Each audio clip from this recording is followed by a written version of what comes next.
You need to help your brother. Family comes first, Mariana. 3 days ago, my entire family ghosted my 5-year-old son's birthday party without a single explanation. Now my father was demanding $2,200 for my brother's graduation celebration. The audacity was breathtaking, but what came next would expose a decades-long pattern of manipulation, favoritism, and betrayal that would end in courtrooms, restraining orders, and the kind of justice that changes everything. My name is Mariana, and at 29 years old, I thought I understood my place in my family. I worked as a dental hygienist at a busy practice in downtown Milwaukee, raising the most incredible 5-year-old boy named Lucas completely on my own. His father disappeared before he was born, which honestly turned out to be a blessing. What wasn't a blessing was spending nearly 3 decades trying to earn love from people who had already decided I wasn't worth it. My hands trembled as I stared at that text message, sitting at my kitchen table while Lucas built towers with his blocks across the room. His dark curls bounced as he concentrated, tongue poking out the way kids do when they're completely focused. He had no idea what had just happened 3 days earlier, or maybe he did and was just better at hiding his hurt than I was at 5 years old. The breaking point wasn't just about money. It was about watching my son's face fall as he kept running to the window, asking when Grandpa was coming. It was about the decorated backyard, the custom superhero cake, the bounce house I'd saved for months to rent. It was about every single friend showing up except the people who were supposed to love him unconditionally. But I'm getting ahead of myself. To understand why that $1 payment would start a war, you need to understand the golden child dynamic that had poisoned my family for 29 years. Growing up, I was the middle child sandwiched between my older sister Bethany and my younger brother Tyler. Bethany was the overachiever, the one who could do no wrong in my mother's eyes. Tyler was the baby, the golden boy who my father worshipped like he'd invented success itself. And me? I was the reliable one, the one who didn't need attention, the one who could handle things on her own. That's code for the invisible child, the scapegoat who absorbed all the dysfunction so everyone else could shine. By the time I was 12, I wasn't just a sister anymore. I was Tyler's second mother, changing his diapers, helping with his homework, making sure he got to soccer practice while my parents worked or socialized, or did literally anything except parent. When I was 14 and Bethany had her first baby, guess who became the live-in babysitter? I spent my high school years raising someone else's child, while my grades slipped and my social life evaporated. Nobody asked if I minded. Nobody thanked me. It was just expected that Mariana would handle it because that's what Mariana does. The pattern was so normalized that I didn't even recognize it as abuse until much later. Experts claim that golden child dynamics create lasting psychological damage, with scapegoated children carrying deep wounds of self-doubt and people-pleasing behaviors well into adulthood. I was living proof. The financial favoritism was where things got really ugly. Over 5 years, my parents gave Tyler $30,000. Let me repeat that. $30,000. He got $12,000 for a car after he totaled his previous one in a drunk driving incident that my father swept under the rug. He got thousands for rent when he dropped out of college twice. He got money for spring break trips, new computers, furniture, you name it. When Tyler wanted something, the checkbook appeared like magic. Meanwhile, when I was 22 and my transmission died, leaving me unable to get to work, I begged for help. My father loaned me $800 with a payment plan and interest. A loan with interest. To his own daughter who had raised his son and his grandchild without a dime of compensation. I paid back every single penny within 4 months, eating rice and beans for weeks and picking up extra shifts until my hands cramped. Tyler never paid back a cent, and nobody ever mentioned it. When I graduated college while working full-time and pregnant, I got a cake at home and a card. When Tyler finally finished his degree at 26, my parents threw him a party with 50 people, a catered meal, and a vacation to Cancun as a gift. The contrast wasn't subtle. It was a billboard announcing exactly how little I mattered. But nothing compared to what happened when I gave birth to Lucas. I was 23, alone, and terrified. I called my mother from the hospital when labor started, hoping she'd at least show up for the birth of her grandson. She said she'd try but couldn't promise anything because she had a book club meeting. A book club meeting. I labored for 14 hours with only a nurse named Patricia holding my hand, and I've never forgotten her kindness because it was the only kindness I received that day. My son came into this world without a single family member present. When I brought Lucas home 2 days later, my father stopped by for 20 minutes, mostly to criticize my apartment and suggest I should have kept the father around for financial support. No congratulations, no joy, just judgment. That's the foundation you need to understand. 29 years of being the afterthought, the backup plan, the invisible daughter who existed to serve everyone else's needs. So when Lucas's 5th birthday approached and he started asking about his grandparents with genuine excitement, something in me desperately wanted to believe this time would be different. This time, they'd show up for an innocent child who'd done nothing wrong. I was wrong. Lucas had been talking about his birthday party for 3 solid weeks. Grandpa promised he'd come. He kept telling me with those bright eyes that still believed in unconditional love. He's gonna see my new bike tricks and we're gonna have cake together. I'd invited my parents, Bethany and Tyler, 2 months in advance. Everyone RSVP'd yes. My mother even asked what kind of wine she should bring, which should have been my first red flag since it was a children's party. I spent $400 I didn't really have on decorations, food, and that bounce house. I made goodie bags for 15 kids. I ordered a custom cake with Lucas's favorite superhero. I did everything right. The party started at 3 p.m. on a sunny Saturday. By 2:45, Lucas was stationed at the front window in his new birthday outfit, watching for cars. Every vehicle that passed sent him bouncing with anticipation. His friends started arriving with their parents, and the backyard filled with laughter and chaos, and the beautiful noise of children being children. But Lucas kept glancing toward the gate, waiting. At 3:30, I texted my mother asking for an ETA. No response. At 3:45, I called my father, straight to voicemail. By 4 p.m., when we sang Happy Birthday and Lucas blew out his candles, there were tears in my little boy's eyes that he tried so hard to hide. Did I do something wrong? He whispered to me later while the other kids played. Why didn't Grandpa come? What do you say to that? How do you explain to a 5-year-old that some people are capable of cruelty so casual it doesn't even register as cruelty to them? I told him something came up and they'd visit soon, hating myself for the lie. At 4:15 p.m., my phone finally buzzed. My father had sent a group text. Something came up. Sorry, we couldn't make it.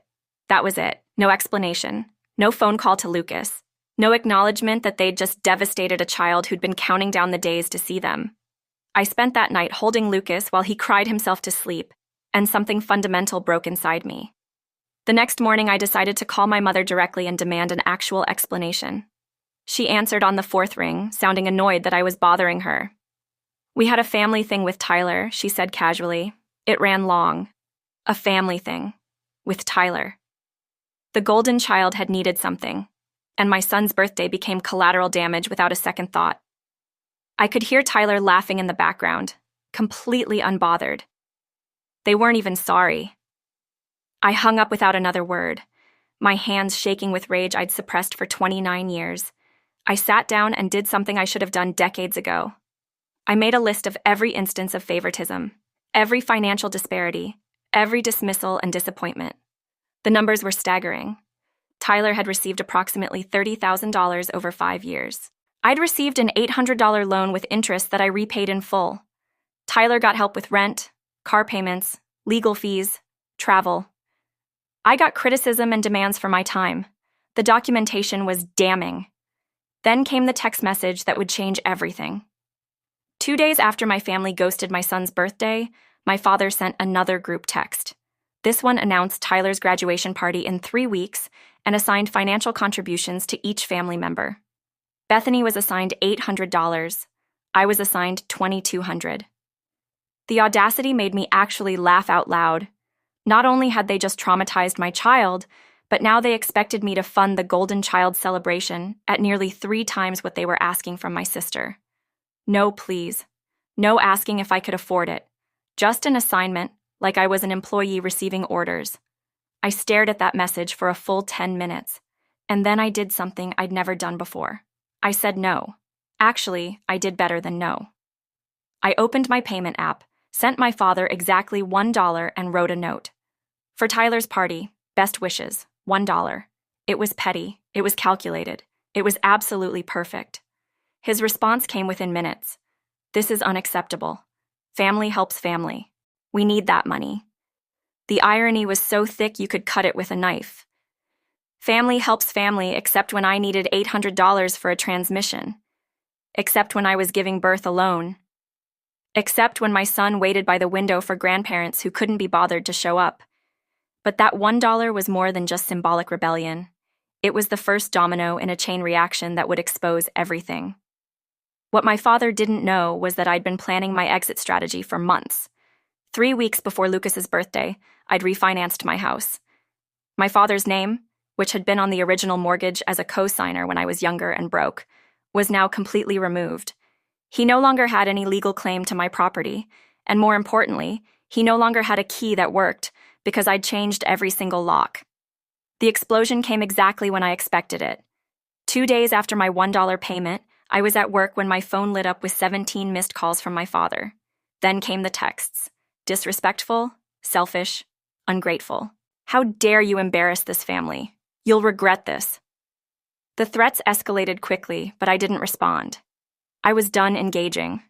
When I got home that evening with Lucas, there were 3 cars in my driveway.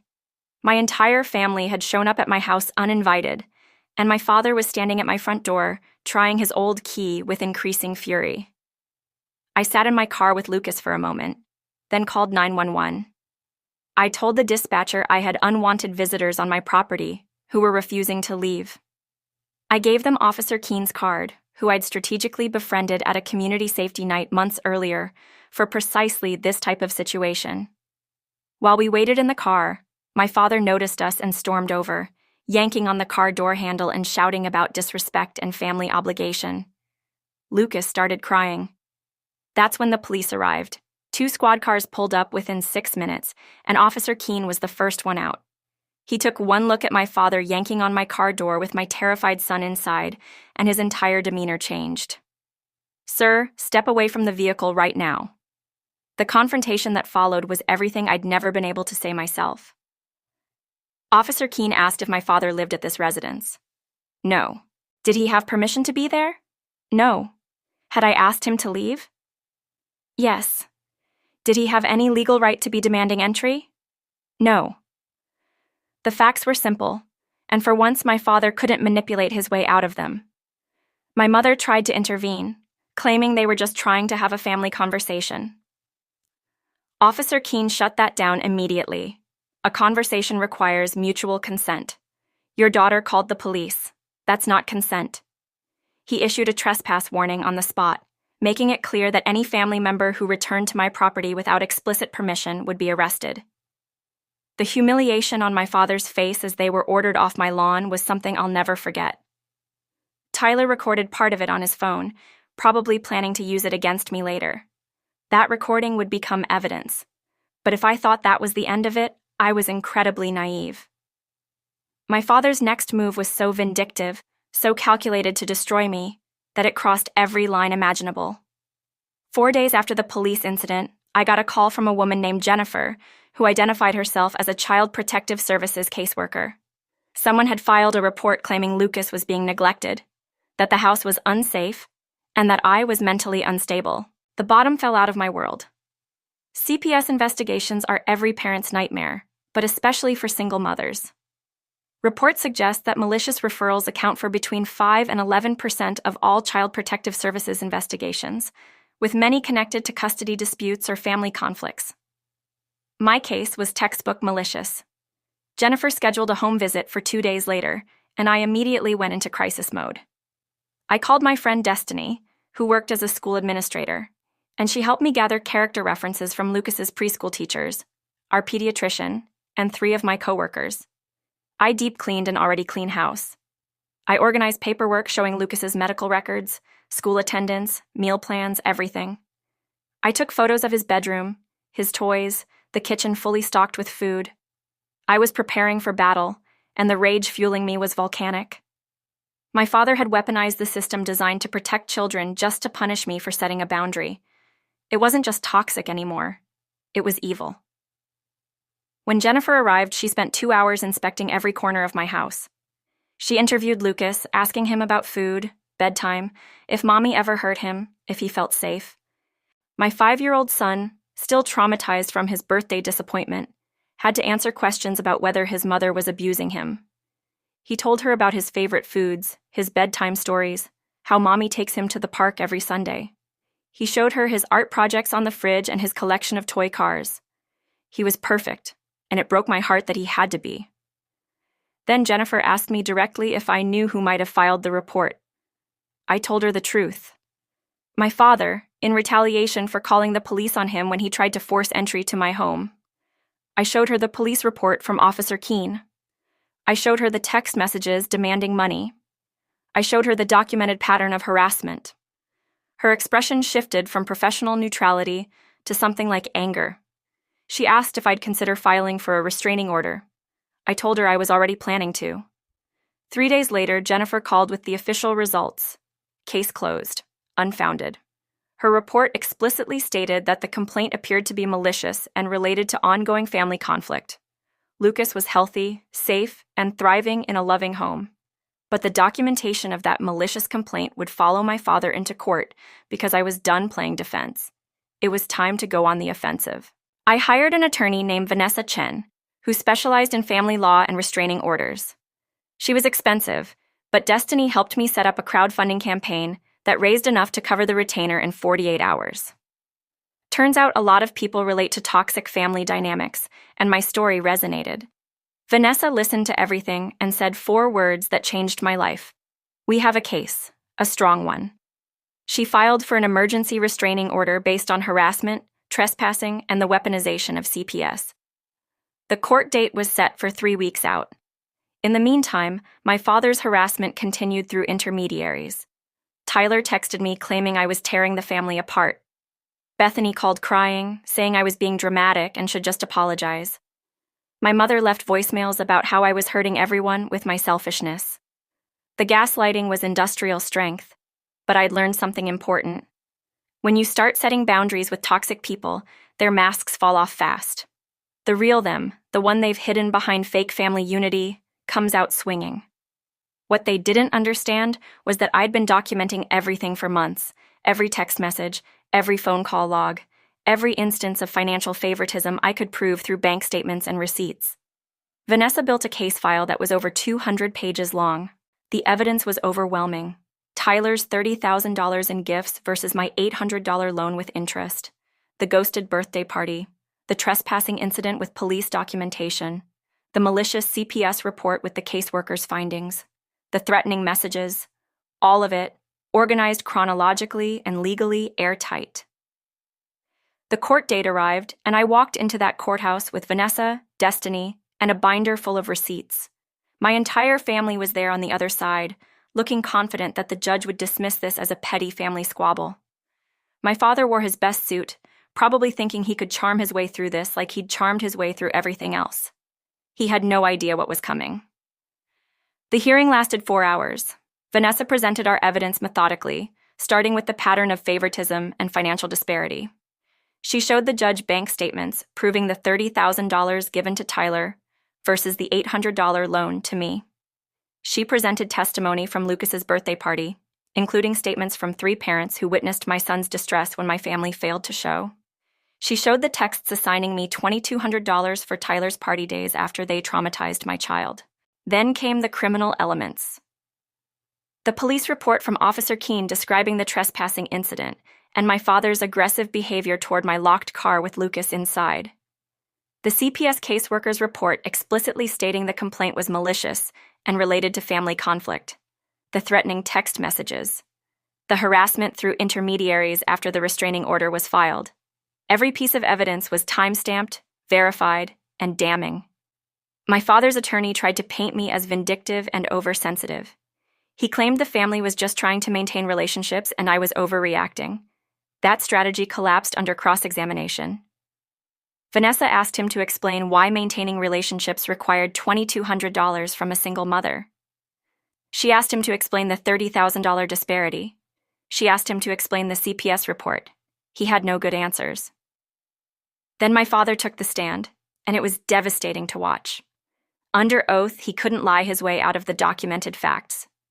Yes, he'd given Tyler significantly more money than me. Yes, he'd failed to attend Lucas's birthday.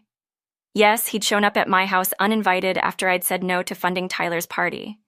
Yes, he'd tried to use his old key without permission. He tried to justify each action with excuses about family expectations and respect, but every excuse just made him look worse. The judge's expression grew increasingly grim. When Vanessa asked him directly if he'd filed the CPS report, he denied it. She then asked if he'd encouraged anyone else to file it, and he hesitated just long enough to make his guilt obvious. The judge interrupted and asked him to answer the question. My father claimed he'd expressed concerns to a friend, who must have called it in. That friend was never identified or subpoenaed, and everyone in that courtroom knew he was lying. The judge took a 20-minute recess to review the evidence, and when he returned, his ruling was swift and uncompromising. Based on the documented pattern of harassment, financial manipulation, trespassing, and the particularly egregious weaponization of Child Protective Services, he was granting a restraining order for 4 years. My father was ordered to stay at least 500 feet away from me, Lucas, my home, and my workplace. Any violation would result in immediate arrest. The judge also ordered him to pay my legal fees, which totaled over $6,000. The courtroom was silent except for my mother's gasp and Bethany's crying. Tyler stared at the floor, probably realizing his golden child status had just cost his father thousands of dollars and his reputation. My father's face went through rage, shock, and something close to disbelief. He genuinely thought he'd win because he always won. But this time, the receipts didn't lie, and a judge doesn't care about your family's dysfunction dynamics. He cares about facts, and the facts destroyed my father's case completely. Walking out of that courthouse with a legal document protecting me and my son was surreal. Destiny hugged me so hard I couldn't breathe. Vanessa shook my hand and told me I was one of the bravest clients she'd ever represented. For the first time in 29 years, I felt like someone in authority had actually seen me and believed me. The system that my father had tried to weaponize against me had instead held him accountable. Justice isn't always poetic, but sometimes it's exactly what you need. But the consequences didn't stop at the courthouse steps. Within 2 weeks, my father violated the restraining order by having a family friend call me to relay a message. I recorded the call, forwarded it to Vanessa, and she forwarded it to the police. That violation got him brought back to court for contempt. The judge added another year to the restraining order and made it clear that the next violation would result in jail time. My father was learning the expensive way that I wasn't bluffing anymore. The second violation came 6 weeks later.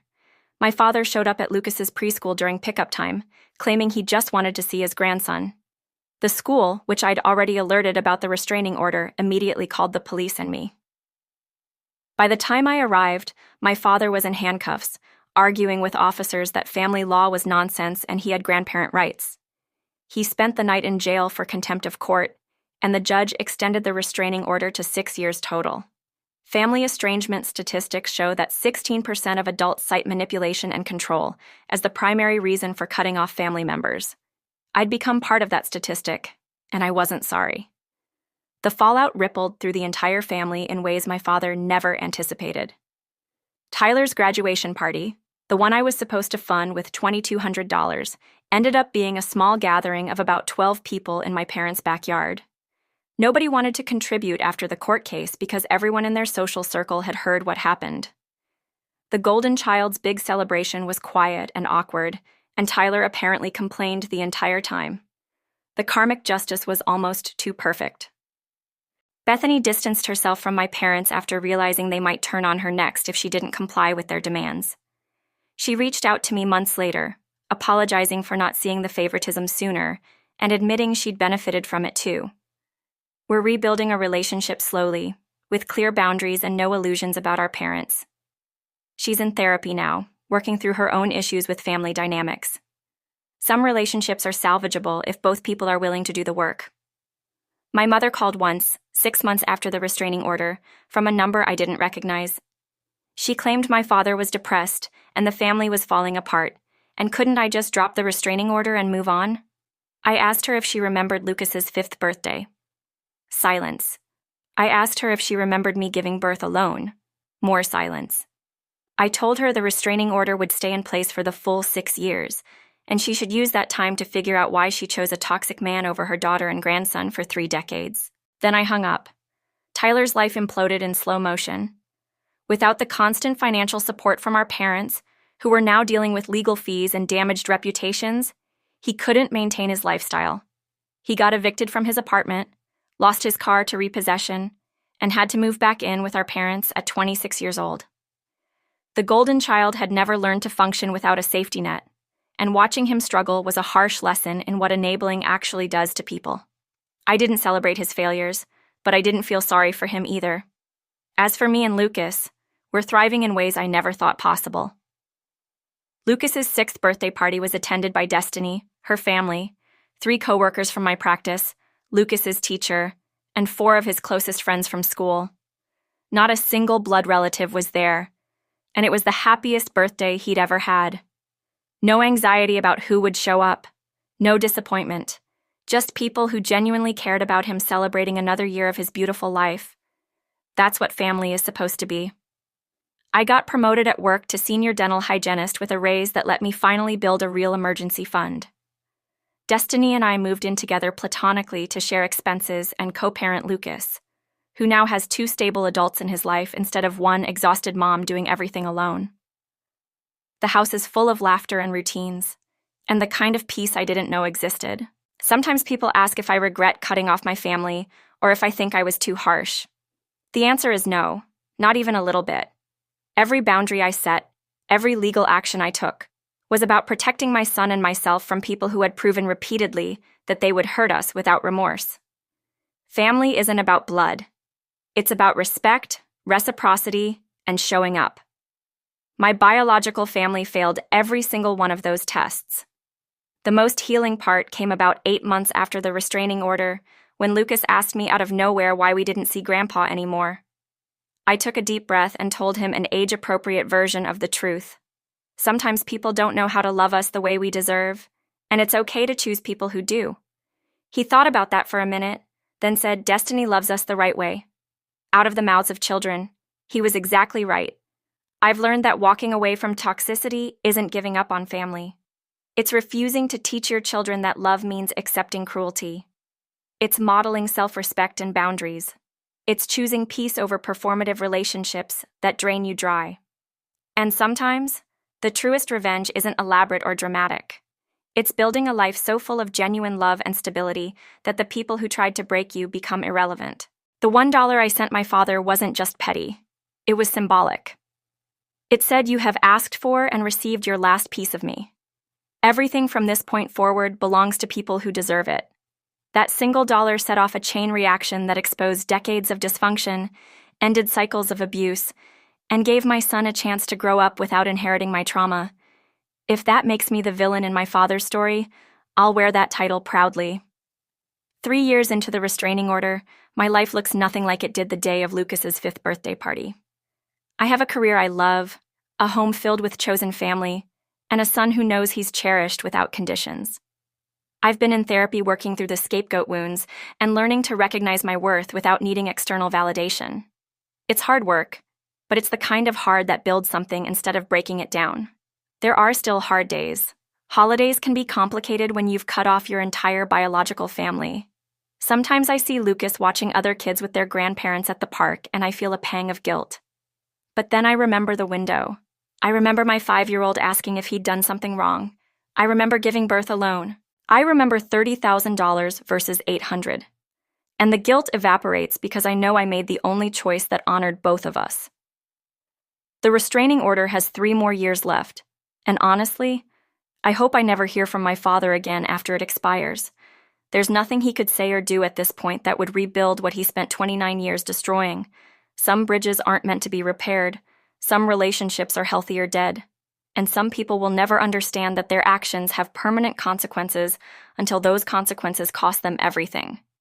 If there's a lesson in all of this, it's that you don't owe anyone access to your life just because you share DNA. You don't have to set yourself on fire to keep ungrateful people warm. You're allowed to outgrow family members who refuse to grow themselves. And sometimes the bravest thing you can do is stop waiting for people to choose you and start choosing yourself instead. That text message demanding $2,200 was my breaking point, but it was also my liberation. It forced me to finally see what I'd been avoiding for decades. My family didn't love me. They used me. And once I stopped being useful, they tried to destroy me. But I didn't break.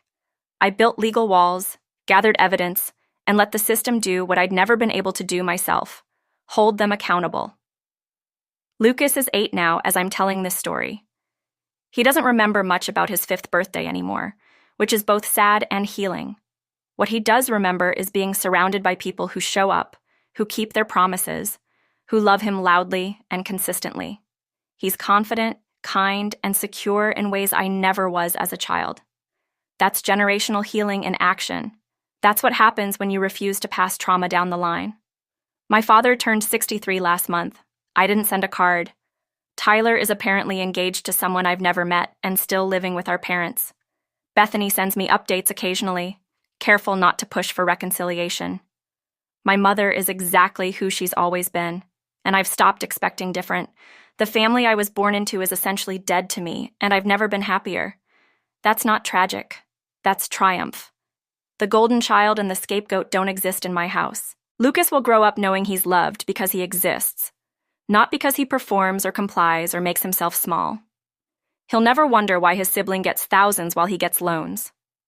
He'll never raise someone else's children while his own childhood disappears. He'll never give birth alone because Destiny and I have already promised to be there for every major moment of his life. The cycle ends with me. Sometimes revenge is loud and dramatic, but sometimes it's quiet and complete. It's refusing to play by rules designed to keep you small. It's building a life so full of peace that the chaos you left behind can't touch you. It's watching the people who discarded you scramble to deal with consequences while you thrive in ways they swore you never would. That's the revenge I chose, and it's sweeter than any confrontation could ever be. You need to help your brother. Family comes first, Mariana. Those words used to make me shrink and comply. Now they make me laugh. Because I did put family first. I put my son first. I put myself first. I put chosen family first. And the people who mistook my kindness for weakness learned an expensive lesson about what happens when you push someone too far for too long. The $1 payment wasn't the end of my story. It was the beginning. Everything that came after, the police calls, the CPS investigation, the restraining order, the court battles, was just the natural consequence of finally saying enough. And if my family wants to tell their version where I'm the villain, let them. I have legal documents, testimony, and a happy child that tell the truth. That's all that matters. If you're reading this and you see yourself in my story, please hear me. You're not crazy. You're not overreacting. You're not obligated to accept mistreatment because someone shares your blood. Setting boundaries isn't cruelty. Protecting your children from toxic people isn't selfish. And walking away from people who consistently hurt you isn't failure. It's survival. It's self-respect. It's the hardest, bravest thing you'll ever do, and it's worth every uncomfortable moment. 3 years ago, I was a woman who'd spent her whole life trying to earn love from people incapable of giving it. Today, I'm a woman who knows her worth and refuses to negotiate it. I'm a mother who broke generational curses. I'm a daughter who chose herself. And I'm finally, genuinely, completely happy. That $1 was the best investment I ever made, and the dividends keep paying out in peace, boundaries, and a life I actually want to live. My father probably tells people I abandoned the family over money. Let him. People who know the full story understand the truth. People who don't know the full story don't matter. I've stopped managing narratives and started living authentically, and the freedom in that is indescribable. You can't hurt me anymore because I've removed your access. You can't manipulate me anymore because I've learned the patterns. You can't make me small anymore because I've realized my worth. The best part about going no contact isn't the absence of drama, though that's nice. It's the presence of peace. It's waking up without anxiety about what demand or criticism is coming next. It's raising my son without constantly defending my parenting choices to people who never parented me properly. It's having the emotional energy to invest in relationships that actually nourish me instead of drain me. It's living life on my terms instead of reacting to everyone else's dysfunction. And yeah, I still have the screenshot of that $1 payment. It's saved in a folder called Liberation, along with copies of the restraining order, the court rulings, and the CPS case closure. Sometimes I look at it when I need to remember what self-respect looks like. $1. The most expensive dollar my father never actually received, because what it cost him was control over me forever. That's the story of how I went from scapegoat to free woman, how a birthday party betrayal led to legal justice, how $30,000 in favoritism got documented in court, how $1 started a war I finally won, and how the family that tried to break me ended up broken themselves while I built something better from scratch. Sometimes the best revenge is living well. Sometimes it's living free. For me, it's both.